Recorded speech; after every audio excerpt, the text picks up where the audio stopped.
आज हम क्लास 10 के मैथ में चैप्टर नंबर 9.1 की शुरुआत करने जा रहे हैं।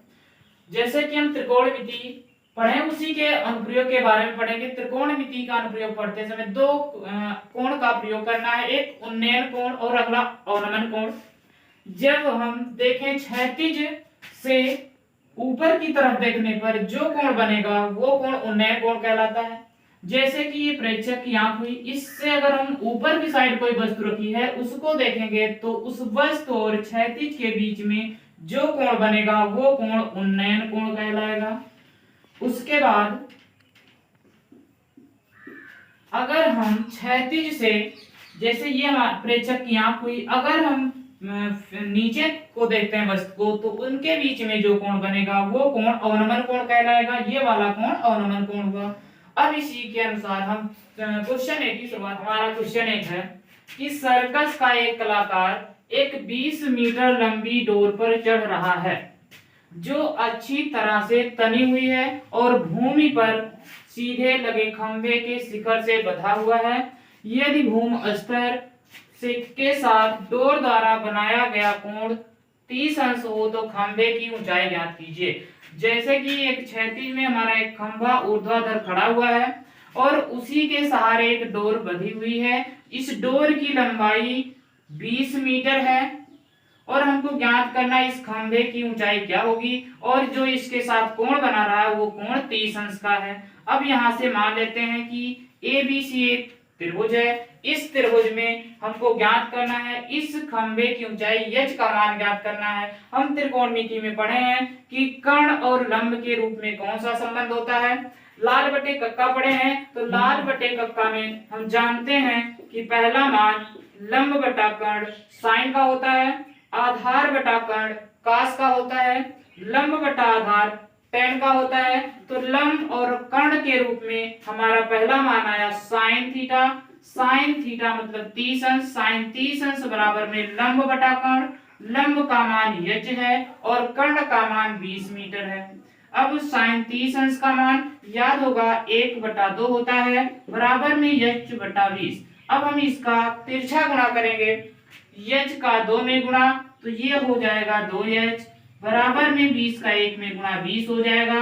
2 1 कम 2, 2 दहाम 20। जो h का मान आया वो हमारा 10 मीटर आया। कहने की मतलब ये जो खंभे की ऊंचाई है ये 10 मीटर है। ये हमारा इस क्वेश्चन का आंसर हुआ। अब हम चलते हैं सेकंड वाले। जैसा कि एक दूसरा क्वेश्चन है, आंधी आने से एक पेड़ टूट जाता है, टूटा हुआ भाग जमीन इस तरह मुड़ जाता है कि पेड़ का शिखर जमीन को छूता है और इसके साथ 30 अंश का कोण बनाता है।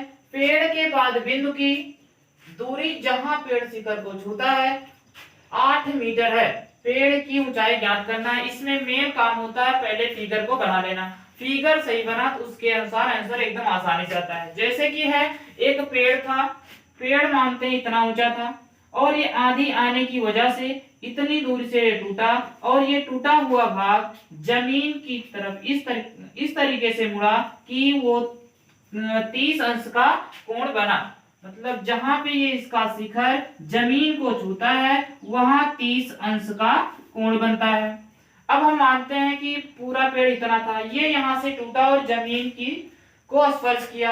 अब हमारा पूरा पेड़ कितना हुआ, ए मान लेते हैं, ये बी हो गया और ये सी हो गया। पूरा पेड़ अगर पूरे पेड़ की ऊंचाई ज्ञात करना है ए बी और बी सी ये दोनों जोड़ा जाएगा तब पूरे पेड़ की ऊंचाई आएगी। क्यों? क्योंकि हम जानते हैं जितना भाग टूटा उतना ही जमीन को स्पर्श किया। तो ये इतना BC और AB दोनों का मान निकालकर जोड़ लेंगे, जो आएगा वो हमारा पूरे पेड़ की लंबाई आ जाएगी। अब जैसे कि जानते हैं त्रिभुज ABC में अगर लिया जाए त्रिभुज ABC में, अब हमको ज्ञात करना है पूरे पेड़ की ऊंचाई, AB का भी मान ज्ञात करना है, BC का भी मान ज्ञात करना है। ये कोण 30 अंश का दिया गया है और आपका लिखा गया है जहां पेड़ का शिखर जमीन को छूता है वो 8 मीटर है। यहाँ पेड़ था और ये जब टूटा हुआ भाग जहां पर छूता है ये 8 मीटर की दूरी पर है। तो ये हमारा आधार हो गया, क्योंकि 90 डिग्री है, 90 अंश के कोण के सामने वाली भुजा कर्ण होती है और कोण के न्यून कोण के सामने वाली भुजा लंब होती है, बची हुई भुजा आधार होती है। अब हमको आधार मालूम है, कोण मालूम है, कर्ण ज्ञात करना है, लंब ज्ञात करना है, क्योंकि पूरा पेड़ ए बी और बी सी जोड़ने पर ही आएगा। तब हम एक बार ऐसा संबंध लेते हैं कि लंब और आधार में मिले। एक अगला संबंध लेंगे कर्ण और आधार के रूप में। तो हम जानते हैं लंब और आधार के रूप में कौन सा अनुपात होता है त्रिकोणमिति का। हम पढ़े हैं लाल बटे कक्का। लाल बटे कक्का में होता क्या है कि पहला मान लंब बटा कर्ण साइन थीटा का मान होता है, आधार बटा कर्ण cos थीटा का मान होता है, लंब बटा आधार tan थीटा का मान होता है। अगर हम कहें लंब और आधार के रूप में कौन सा मान है, तो लंब और आधार के रूप में tan थीटा होता है, तीसरा मान tan का होता है। तो tan थीटा के स्थान पे कितना दिया गया, 30 अंश दिया गया। tan 30 अंश बराबर कितना आएगा, tan थीटा बराबर लंब बटा आधार होता है। लंब हमारा कितना है, AB है, तो AB बटे में कितना हो जाएगा, आधार। आधार कितना है, आधार हमारे पास मालूम है AC का मान 8 है। अब हम यहाँ पर अंडर रूट tan 30 अंश का मान जानते हैं, 1 बटा अंडर रूट 3 होता है, बराबर में AB बटे में 8 हो जाएगा। अब हम इसका तिरछा गुणा करते हैं। तिरछा गुणा करेंगे, अगर AB का अंडर रूट 3 में गुणा करेंगे तो अंडर रूट 3 AB हो जाएगा, और इक्वल टू 8 का 1 में गुणा किए कितना हो जाएगा, 8 एकम 8 हो जाएगा। अब यहाँ से हमको निकालना किसका मान है, AB का मान निकालना है। तो AB बराबर कितना आएगा, ये अंडर रूट 3 इधर गुणा कर रहा है, अगली साइड जाएगा बटे में हो जाएगा, 8 बटा अंडर रूट 3 आया। ये मान किसका आया, इस AB का मान, जो भी पेड़ बचा हुआ है, जो टूटा हुआ भाग है, ये हमारा कर्ण है। अब निकालना है हमको कर्ण का मान। अगर कर्ण का मान निकालना है और आधार का भी मान मालूम है, लंब का भी मान मालूम हो गया, ऐसा कोई संबंध नहीं जिसमें कर्ण आ जाए, तो कर्ण और आधार के रूप में अगर देखा जाए तो कर्ण और आधार में दूसरा मान होता है cos थीटा ले सकते हैं, एक और ले सकते हैं लंब और कर्ण के रूप में, तो लंब और कर्ण के रूप में मान होता है साइन भी ले सकते हैं, दोनों में से किसी एक को लिया जा सकता है। तो हम लेते हैं cos थीटा बराबर, तो कहने का मतलब cos थीटा, थीटा के स्थान पे कितना दिया गया है, थीटा के स्थान पे 30 अंश दिया गया है। cos थीटा बराबर होता है आधार बटा कर्ण, आधार कितना है 8 दिया गया है, और कर्ण ज्ञात करना है, कर्ण कितना मतलब BC का मान हमको ज्ञात करना है, 8 बटा BC हुआ। cos 30 अंश का मान होता है अंडर रूट 3 बटे में 2 होता है, बराबर में 8 बटा BC। अब इसका भी हम तिरछा गुणा करेंगे, अंडर रूट 3 का BC में गुणा करेंगे अंडर रूट 3 BC हो जाएगा, इक्वल टू 8 का अगर हम 2 में गुणा करेंगे तो 8 दूना 16 हो जाएगा। तो यहाँ से हमको निकालना है BC का मान, BC बराबर क्या होगा, अब हम जानते हैं जो संख्या इधर गुणा करेगी अगली साइड वो बटे में हो जाएगा, तो BC का मान आएगा 16 बटा अंडर रूट 3। अब हमारे पास दो मान आया, किसका मान, एक ये भी जो जड़ भी बची हुई है और जो टूटा हुआ भाग जमीन से टकराया है, वो दोनों का मान हम निकाल लिए। अब हमको ज्ञात करना है पूरे पेड़ की ऊंचाई ज्ञात करना है, पूरे पेड़ की लंबाई कितना होगी, कि ऊंचाई कितना हो जाएगी। हम जानते हैं कि पूरा पेड़ कितना होगा, AB प्लस BC, तो ये हो जाएगा AB प्लस में BC हो जाएगा। तो यहाँ से AB और BC का मान निकाल देंगे, जो आएगा वो पूरे पेड़ की लंबाई आ जाएगा। जैसे कि कहें AB का मान हम निकाल चुके हैं, कितना आया है, AB का मान 8 बटा अंडर रूट 3, तो ये हो जाएगा 8 बटा अंडर रूट 3, प्लस में BC का भी मान निकाल चुके हैं, वो मान कितना आया है 16 बटा अंडर रूट 3। अब हम जानते हैं अगर हर दोनों का समान है भिन्न में, तो जो चिन्ह रहेगा प्लस रहेगा तो जोड़ लेंगे, माइनस रहेगा तो घटा देंगे। अब यहाँ से हमारा H बराबर आ जाएगा कितना, अंडर रूट 3 दोनों का एलसीएम सेम है, तो 8 और 16 जोड़ेंगे तो ये हो जाएगा 8 16 24 हो जाएगा।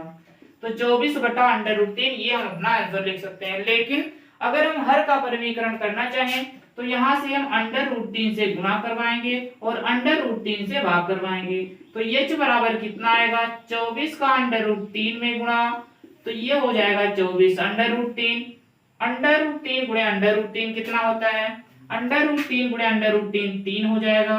अब यहाँ से अगर काटें 3 1 कम 3 3 8 24 हो जाएगा, तो H का जो मान आएगा वो 8 अंडर रूट 3 आएगा। ये पूरे पेड़ की ऊंचाई हुई 8 अंडर रूट 3 मीटर, ये पूरे पेड़ की ऊंचाई आ जाएगी। अब चलते हैं क्वेश्चन तीसरे पर। देखिए कि एक ठेकेदार बच्चों को खेलने के लिए पार्क में 2 फिसलन पट्टी लगाना चाहती है। जिसमें कि 5 वर्ष से कम उम्र के बच्चों के लिए फिसलन पट्टी की लंबाई 1.5 मीटर है, और इससे अधिक उम्र के बच्चों के लिए मतलब वो ये जो घूम के साथ 30 अंश के कोण पर झुका है। कहने का मतलब जो ठेकेदार है वो दो टाइप से फिसलन फिसलन पट्टी लगाना चाहती है, जो कि 5 वर्ष से कम उम्र के बच्चों के लिए फिसलन पट्टी की लंबाई 1.5 मीटर है, और इससे अधिक उम्र के बच्चों के लिए फिसलन पट्टी की लंबाई 3 मीटर है। पहले जो 1.5 मीटर की फिसलन पट्टी लगाएगा वो जमीन के साथ 30 अंश का कोण बनाएगा, और जो बड़े बच्चों के लिए फिसलन पट्टी 3 मीटर की ऊंचाई लगाएगा वो जमीन के साथ 60 अंश के कोण पर झुकी होगी। अब इस टाइप से ये कह रहे हैं कि दोनों फिसलन पट्टी की लंबाई कितनी होनी चाहिए कि 5 वर्ष से कम उम्र वालों के बच्चों के लिए और 5 से अधिक उम्र के बच्चों के लिए।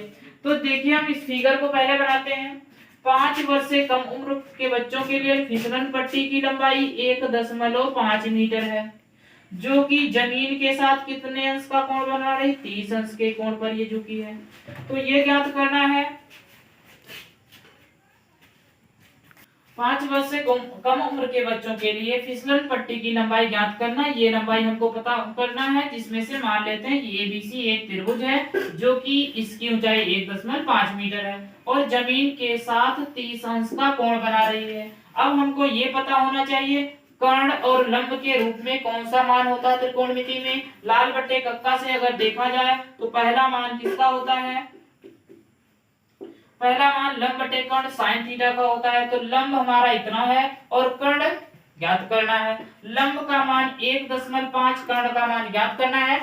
तो हम ये करते हैं साइन थीटा मतलब साइन 30 अंश लेते हैं। तो साइन 30 अंश का जो मान आएगा वो कितना आएगा, साइन 30 अंश बराबर में लंब बटा कर्ण। लंब कितना है 1.5 मीटर है और कर्ण कितना है, कर्ण हमको ज्ञात करना है। कर्ण को हम AC मानते हैं, तो ये हमारा AC हो गया। साइन 30 अंश का मान होता है 1/2 बराबर में 1.5 बटे में AC हो जाएगा। अब हम तिरछा गुणा करेंगे। AC का अगर 1 में गुणा करते हैं तो AC एकम AC बराबर में 15 दूना 30, लेकिन एक अंक बाद दशमलव है तो यहाँ पर एक हम दशमलव लगा देते हैं। तो ये हमारा AC की जो लंबाई आई वो 3 मीटर आई। कहने का मतलब ये हुआ जो छोटे बच्चे हैं 5 वर्ष से कम उम्र के, उनके लिए फिसलन पट्टी की लंबाई 3 मीटर होना चाहिए, और जो इनसे बड़े बच्चे हैं उनकी जो लंबाई होनी चाहिए वो हमको ज्ञात करना है। तो हम जानते हैं कि उसकी ऊंचाई जो दी गई वो 3 मीटर है और वो जमीन के साथ 60 अंश का कोण बना रही है।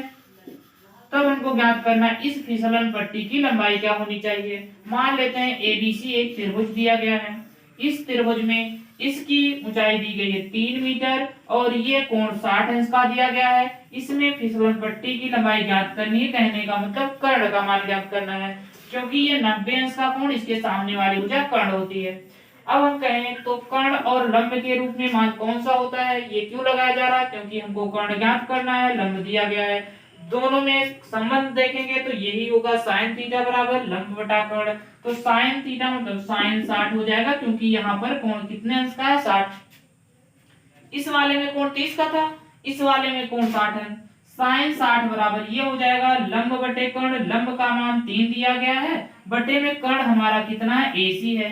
अब यहाँ से अगर कहें साइन 60 अंश का मान कितना होता है, तो साइन 60 अंश का मान √3/2 होता है, बराबर में 3/AC हो जाएगा। तिरछा गुणा करते हैं तो ये आएगा AC का √3 में गुणा करेंगे तो √3AC हो जाएगा, और बराबर में 3 दूना 6 हो जाएगा।